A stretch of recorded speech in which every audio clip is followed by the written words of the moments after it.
un pays où les gens lisent beaucoup. La France que vous voyez. Entrez dans les trains, vous allez voir. C'est un pays où les gens lisent beaucoup. Et pasteur, écoutez, et même dans la Bible, c'est mauvais? Non, c'est pas mauvais. Ben, c'est ce que j'ai fait souvent parce que je ne suis pas très forte à lire, alors je Ah préfère oui, mettre... ouais, je vois. Oui, j'ai vraiment beaucoup de faiblesses par rapport à ça lire. Je préfère plutôt écouter. Et puis, le frère Roland me dit que dans ce que j'ai lu ce matin, celui qui l'écoutera, ceux qui écouteront ces prophètes feront partie de l'épouse du dernier jour. Donc, écouter aussi, c'est très important. Ma femme aussi ne lit pas vraiment, mais elle écoute beaucoup. Il met les prophètes et écoute. Mais lire aussi, c'est bien à ceux qui ont la facilité de lire. C'est la même chose. Amen. Que c'est lui qui lit, que c'est lui qui écoute, tous les deux font la même chose. Amen. Il y en a des gens qui Dieu les a appelés à beaucoup lire. Et je vois, c'est normal avec, avec la sœur, parce qu'elle n'est pas née dans des pays francophones. Il est né dans des pays portugais. Et comment on appelle ça? Exophone. Oui. Ah. Les pays exophones. Donc, du coup, faire la mutation de la langue, c'est bien, mais écouter encore, c'est bien. Et c'est bien aussi que tu puisses même passer là, mais il faut que vous puissiez lire. Et là, je vais vous encourager. Pourquoi? Parce que vous avez des enfants. Vous devez faire lire à vos enfants. Parce que s'ils ne lisent pas, ils vont commencer à lire d'autres choses et regarder les magazines. Vous comprenez? C'est des choses-là que vous devez faire les deux. J'écoute et moi je lis beaucoup. Bon, c'est normal, tout à fait par rapport au service que Dieu m'a demandé. Il faut lire, il faut vraiment prier et il faut que vous puissiez vraiment créer de la communion parmi nous. Amen. Vous voyez, quand on pose la question, par exemple, le frère Ali dans Hébreux chapitre 4, et ainsi de suite, vous voyez, c'est bien. Ah, comment nous grandissez? Ah, frère, attends. Toi, tu as dit au pasteur que toi, tu as venu Hébreux chapitre 4. Bon, on s'en va. Bon, frère, nous, on va se voir cette semaine ici. Tu peux parler de ça, on va partager ensemble. C'est comme ça, nous, on a grandi comme ça. Bon, frère, c'est comme le dimanche. C'était le vendredi. Nous étions invités chez un frère, le frère Diamant. Bon, il y a certains frères qui sont sortis de l'église d'un frère. Alors, le frère est resté à la maison. Il est parti maintenant rejoindre le groupe d'un frère qui écoute les bandes, qui est le frère Branham. Il m'a dit ça au téléphone, il a dit, comme je le prends, je le considère, frère Diamant, comme vraiment un frère, un grand frère. Le frère Diamant m'avait beaucoup aidé vers les années 80, non, vers les années 2000, oui, avec son frère. J'avais un peu de difficultés, j'ai resté chez eux. Il m'a beaucoup aidé, je le considère plus que membre de la famille. Alors quand j'aurais appris qu'il a quitté l'église là où il est là-bas, à Villeneuve-Saint-Georges, il est parti maintenant commencer à se voir avec des frères qui ont... Je l'ai appelé au téléphone, j'ai dit, ah, comment ça va frère? C'est notre maintenant un frère qui me dit que non, le frère Diamant n'est plus là-bas et maintenant il est en train... Ça ne m'a pas plu du tout, je l'ai appelé. J'ai dit, ancien, comment ça va? Par rapport à l'âge, dans son âge. Il dit, comment ça va, ancien? Il me dit, oh, ça va. Moi, j'ai dit, mais comment toi tu peux faire des choses pareilles? Maintenant, tu commences à adorer là où il n'y a que des bandes. Qui est ton pasteur? Oh, mon pasteur, c'est Branham. Oh. Moi, j'ai dit, mais oui, je sais qu'il est le pasteur de l'âge. Mais même si le frère Branham dit que même si Jézabel n'a pas voulu des lits, néanmoins, il Élie était son pasteur. Amen. Parce que Élie était le pasteur de l'âge. J'ai dit, ben, c'est quoi ça, mais qu'est-ce qui se passe? Parce que frère Branham, en 1965 déjà, il a dit à Peregrine, va à Tucson, va commencer une œuvre là-bas, va ouvrir une église. J'ai dit, c'est quoi ça? Bon, j'ai dit, bon, écoutez, moi je vais venir chez toi. Bon, comme il avait envie aussi de voir, sa femme a voulu aussi voir ma femme, et le bébé sont partis. Nous avons communié, nous avons quitté là-bas vers 1h, je crois. Et j'ai dit au frère, frère, c'est quoi ça?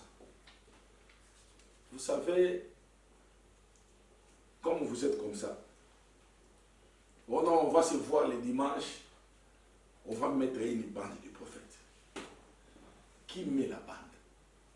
Voilà. Amen. Qui met? Vous savez, frère Branham parle de frère Branham, si je me trompe, c'est frère Branham, je crois. Il dit, nous avons ici les frères Briand, oui. Il a commencé à prêcher l'évangile, moi je n'étais pas encore né. Mais cette fois-ci, il prend mes bandes des enregistrements. C'est un serviteur, un missionnaire. Amen. C'est un ministre de l'évangile. Il prend des enregistrements, il va dans un coin. Amen. Et il fait entendre ces messages-là aux gens, il fait l'évangélisation. Amen. C'est qui, frère Briand? Il est qui? C'est un ministre de l'évangile. C'est un missionnaire. Frère Branham dit que c'est un apôtre. Il dit ça. Quand vous vous rassemblez, tu prends l'acte là. Amen. De prendre une bande, de le mettre et que les gens puissent attendre, il faut que tu sois ministre. Est-ce que vous comprenez? Il faut que vous soyez, vous êtes appelés. Vous pouvez rester, ah non, on va aller voir les frères Kinké là. Vous arrivez à la maison, nous écoutons, et pour nous édifier, il n'y a pas de problème. Mais quand ça devient rassembler les gens, amen, pour une église, ça c'est l'œuvre du ministère. Amen. Il faut qu'il y ait un ministre. Ce n'est pas n'importe quel domaine qui doit le faire. Non, non, comment ma petite fille? J'ai là, va là-bas, mais chercher les rois du temps de la femme, mettez-nous là. Mais non, non. Est-ce que vous comprenez? Amen. Même ici, là où nous sommes, là, tu vois, quand j'arrive souvent, j'ai dit, il est 15h juste, mais les cantiques. Amen. Je le fais, je sais pourquoi je le fais. Parce que l'acte là d'aller prendre, faire ça, il faut que vous soyez appelés dans le ministère. C'est pourquoi les gens n'ont pas compris Joseph. Joseph, c'est un ministre de l'évangile. C'est un ministre, un Éphésien 4. Donc c'est lui, un Éphésien, il amène l'édification dans son église et il dit, tout comme, aujourd'hui je vais dire, bien aimé que le Seigneur vous bénisse, je suis conduit à écouter la profondeur, appelle la profondeur, de vous faire écouter ça. Amen. Amen. Qui a fait ça? C'est le ministre. Est-ce que vous comprenez? Et quand vous écoutez, vous serez édifiés. Et quand j'ai dit aux frères, j'ai dit, mais les frères, après il parlait, j'ai dit, bon, ok, c'est bon. La dîme, vous donnez ça à qui? Les offrandes, vous donnez ça à qui? À qui que vous donnez? J'ai dit, la voix de Dieu, ce n'est pas une église. La voix de Dieu, c'est une institution qui fait l'œuvre de la distribution. Vous n'allez pas donner votre dîme à la voix de Dieu. Vous devez donner votre dîme à un pasteur. Est-ce que vous comprenez? J'ai dit, c'est comme ça. Choisissez, si vous voulez choisir le pasteur, appelez Joseph Branham. Achetez vos billets, allez aux États-Unis. Asseyez-vous, choisissez le pasteur. Comme ça, vous allez donner l'offrande, vous allez donner la dîme au Branham Tabernacle. Là où il y a un pasteur, Joseph n'est pas le pasteur de la voix de Dieu. Est-ce que vous comprenez? C'est une institution. Cette institution-là, c'est comme une entreprise. On ne donne pas la dîme à une entreprise. Est-ce que vous comprenez? Amen. On donne des dons. Est-ce que vous saisissez? Mais à ce qui concerne l'offrande, la dîme, c'est dans une église. Moi, je dis, maintenant, là où vous êtes là, qui a fait l'idée? Écoutez ce qu'il me dit. Oh non, il y avait des frères qui se sont rassemblés et ils ont appelé Joseph. Moi, je dis, mais arrêtez de mentir au nom de frère Joseph. Frère Branham me dit, dans cet âge dans lequel nous sommes, les gens disent que les gens se rassembleront par une révélation collective. Frère Branham me dit, non, je conteste cette affirmation. C'est une hypothèse totalement infime. Amen. Donc, les frères venir ensemble, les frères, allez, Togobadoko Tchaband. Qui est? Vous êtes conduits par qui? Amen. Regarde ce que les gens aujourd'hui.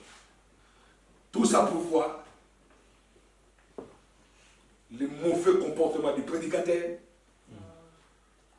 et la désobéissance des brebis. Tous les deux. L'autre ne veut pas s'humilier, l'autre ne veut pas s'humilier. Amen. Amen. Ça devient très difficile. Mais que le Seigneur nous aide. J'ai parlé longuement. Et comme c'est un frère, un grand frère qui est vraiment humble, il a dit que j'ai compris. Je vais prier Dieu. Amen. J'ai dit, vous savez, dans nos vies, nous avons des choses dans lesquelles nous devons relever, des défis. Et vous devez être de la parfaite volonté pour que vous puissiez réussir ça.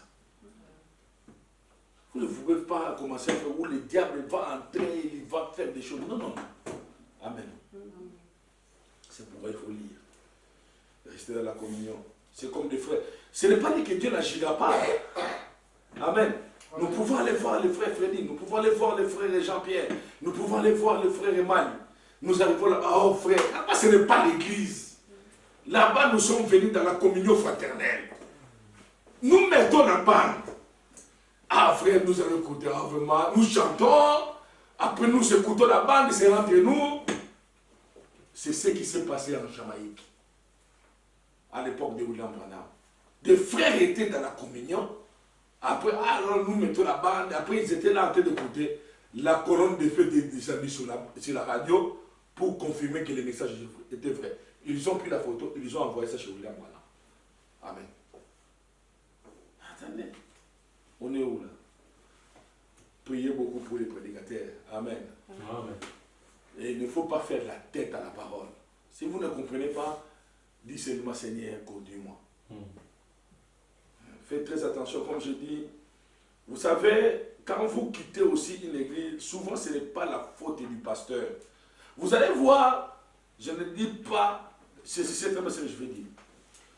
Remarquez des gens qui ont quitté les églises et se sont retrouvés nulle part, ils ne comprennent pas que l'écriture qui dit observez les méchants, d'un coup il n'est plus dans l'assemblée des saints.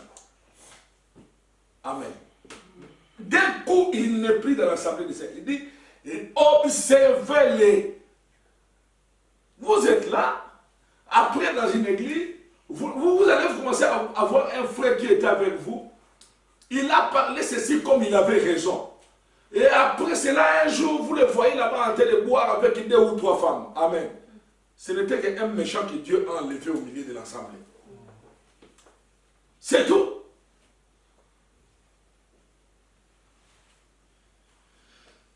Alléluia. Que Dieu vous bénisse. Soyez humbles, ou bien soyons tous humbles. Amen. Les uns avec les autres. Amen. En accomplissant la parole de ce que Dieu nous demande. Moi, j'accomplis la parole. Amen. Je vois comment, le dimanche, dès que j'ai fini, on entre dans la voiture, les petites voitures que nous avons là pour la nièce de frère Alfonso. Papa, on fuit, on laisse ça dans la gare, on court avec ma femme, on monte. Moi, ça me fait plaisir. Amen. Ça me fait vraiment plaisir. Quand nous arrivons à la gare, nous achetons notre billet, on court avec ma femme, avec l'enfant, avec son sac allumé. Moi, je viens, allez, on monte.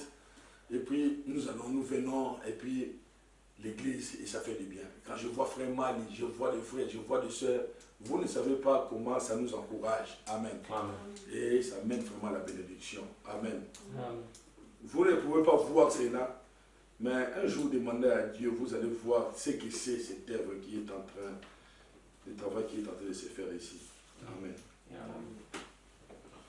Ok, nous allons pouvoir nous tenir debout.